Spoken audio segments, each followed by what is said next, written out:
Good. Yeah.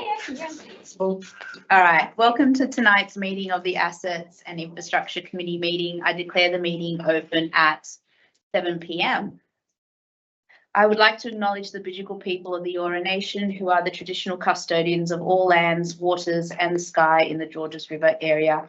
I pay my respect to elders past and present and extend that respect to all Aboriginal and Torres Strait Islander peoples who live, work and meet on these lands.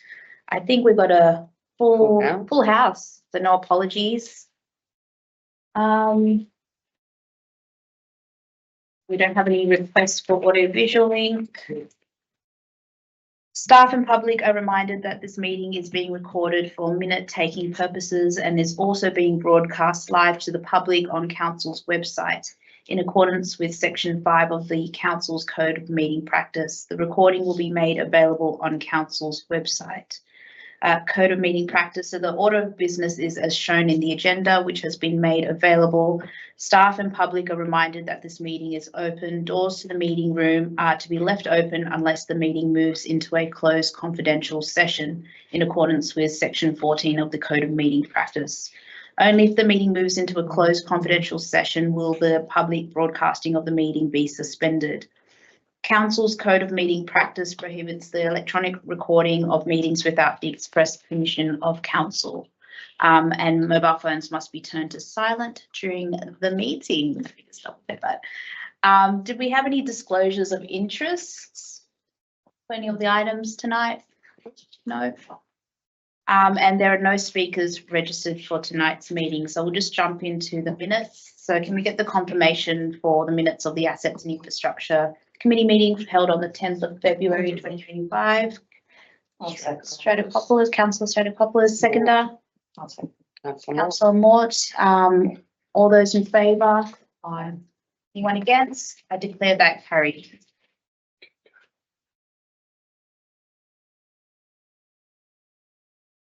The next item is ASS 008-25, confirmation of the minutes of the Beverley Park Steering Committee meeting held on 6th of November 2024. Can I get a mover? I'm over.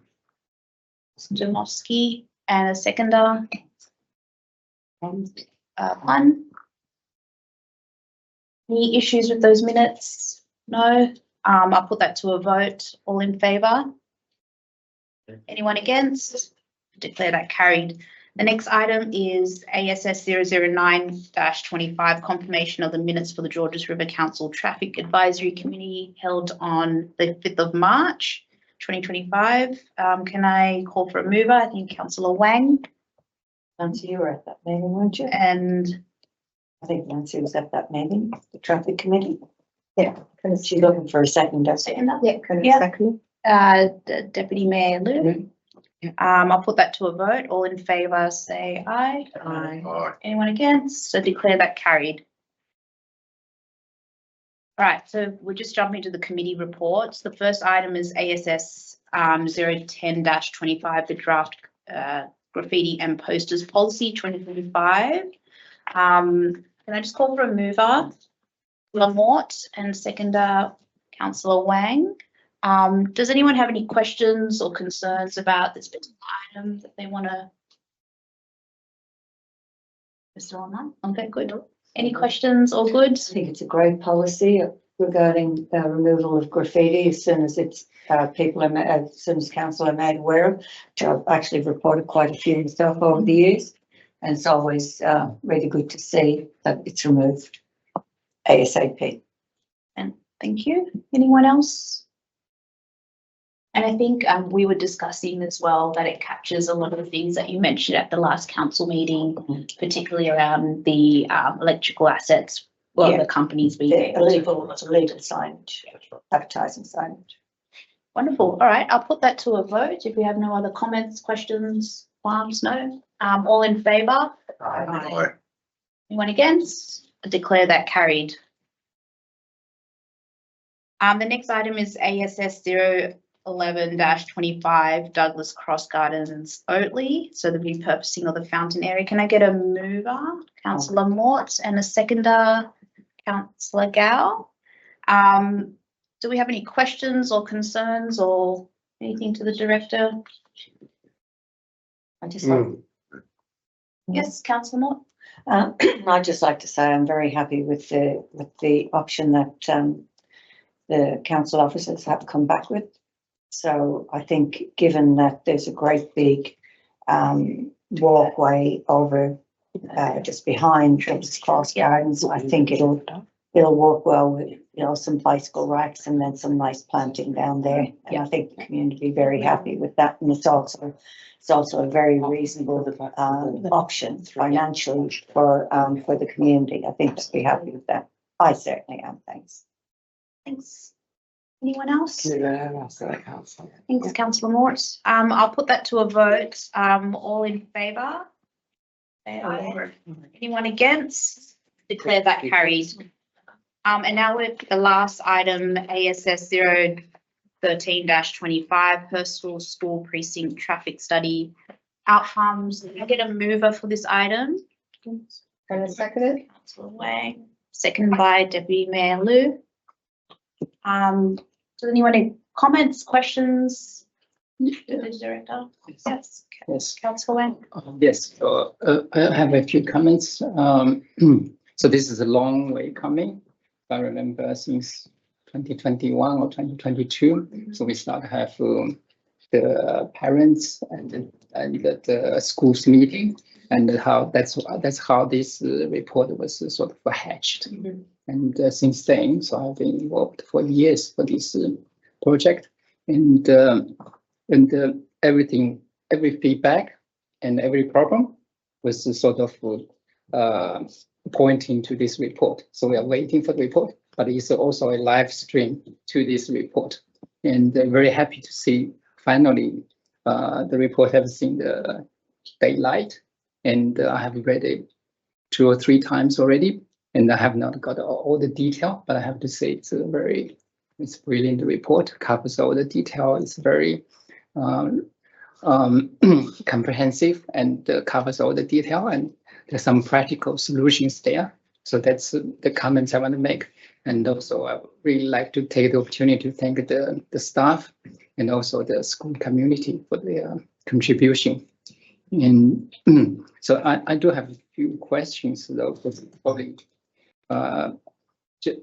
just to, because I remember this report was started much earlier than 2024, but the version control saying it's started from 2024. So just want to clarify, is that Yeah, through you, Madam Chair. The reason the report is dated 2024 is that was the period that the formal report was actually written.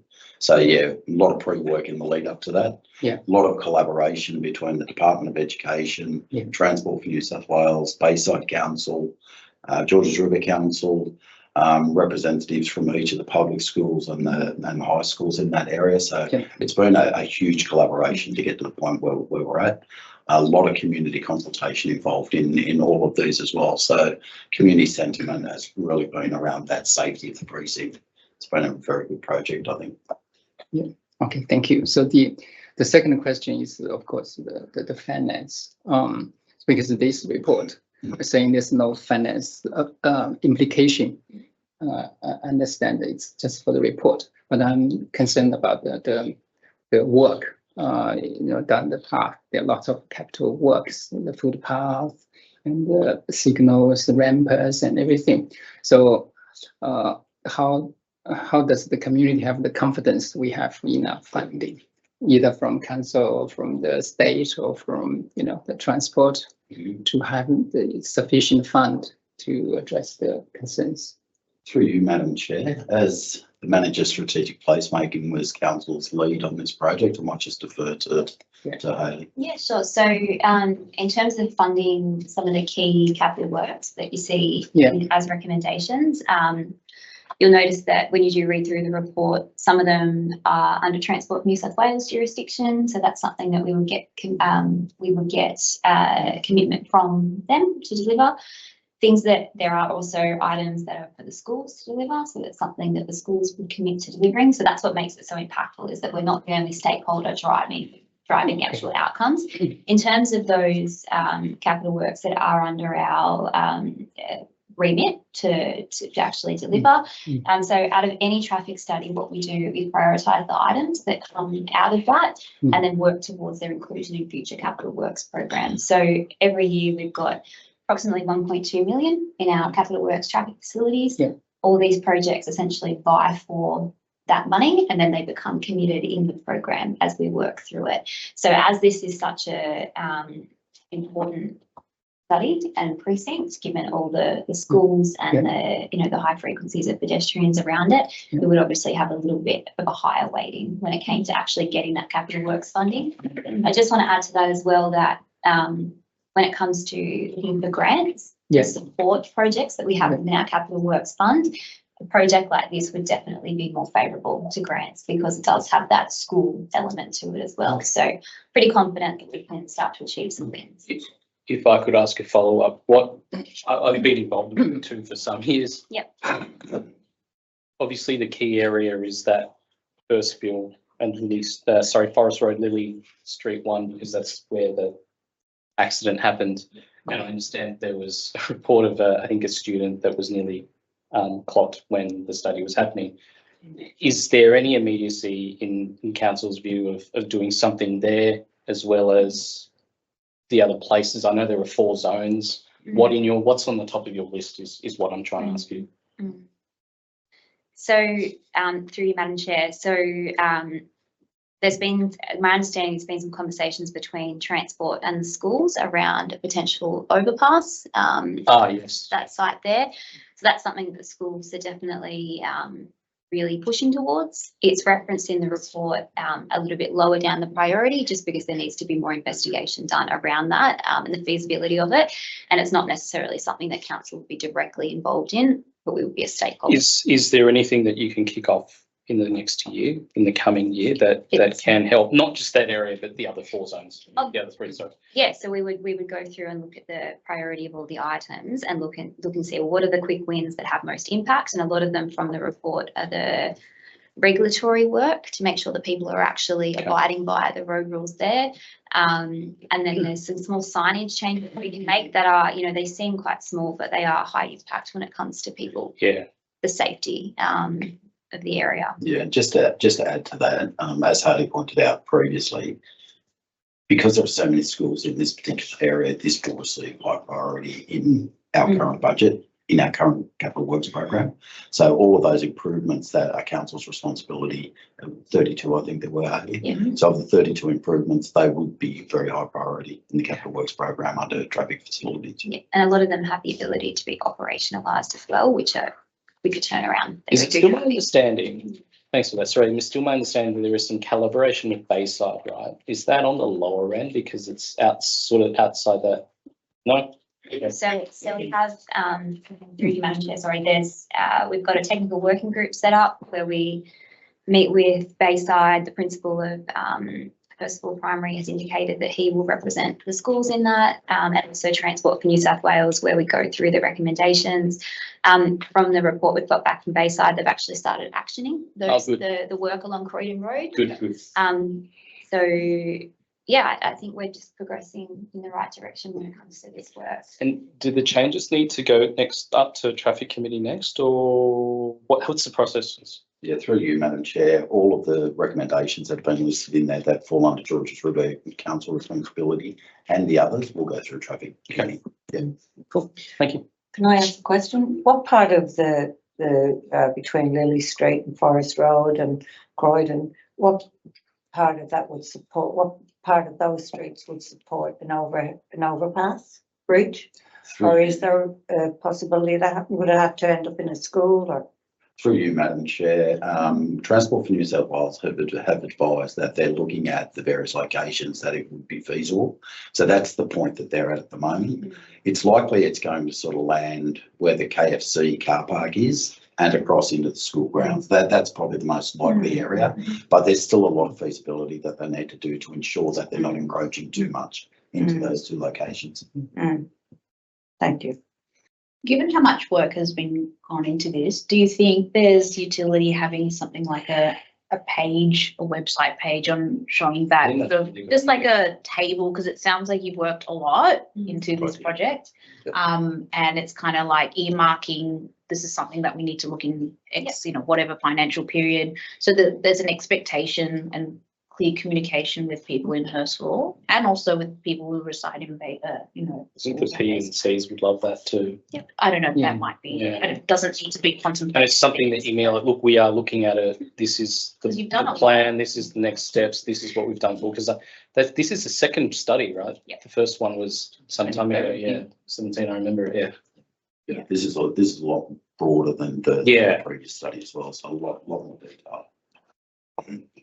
So That's good work, it's really Great. comprehensive. yeah, so the other question is, so between the Forest Road and Hudson, the cross of Forest Road and Hudson Street, there are two major project going on, development Mhm. involving thousands of units. One has already started, and it's mentioned in this report. I'm very happy to see that. So my question is the confidence level.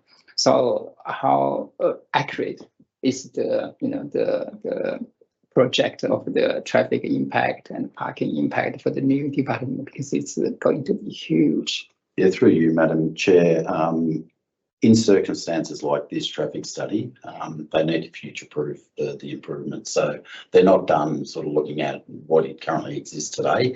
They're looking at a longer term horizon Yeah. to ensure that, we're not having to go back and revisit Yeah. based on new developments. So because they were both known developments, Yeah. they were pretty easy to factor into the traffic study. Okay, so does this project or ongoing management project, does it allow for the space for certain changes of conditions, in terms of either budget or design or whatever? So how does that work? Does it have this sort of space to maneuver? Through you, Madam Chair, I think the 32 recommendations that come out of the report, Yeah. As we said before, they will all be factored into the capital works program, the forward-looking capital works program. Yeah. So yes, there have been allowances made for all of those recommendations. Okay, We can't speak for those that are not council's responsibility, but certainly where we're responsible for the delivery, they would be factored into the capital works program. okay. So I didn't see a very explicit discussion of the sort of risks for this project. So what sort of risks do we perceive? Through you, Madam Chair, I would like to think that the report is detailed and thorough enough that has accounted for the risks in terms of it being maybe its relevancy over the next 5 to 10 years, as you raised earlier.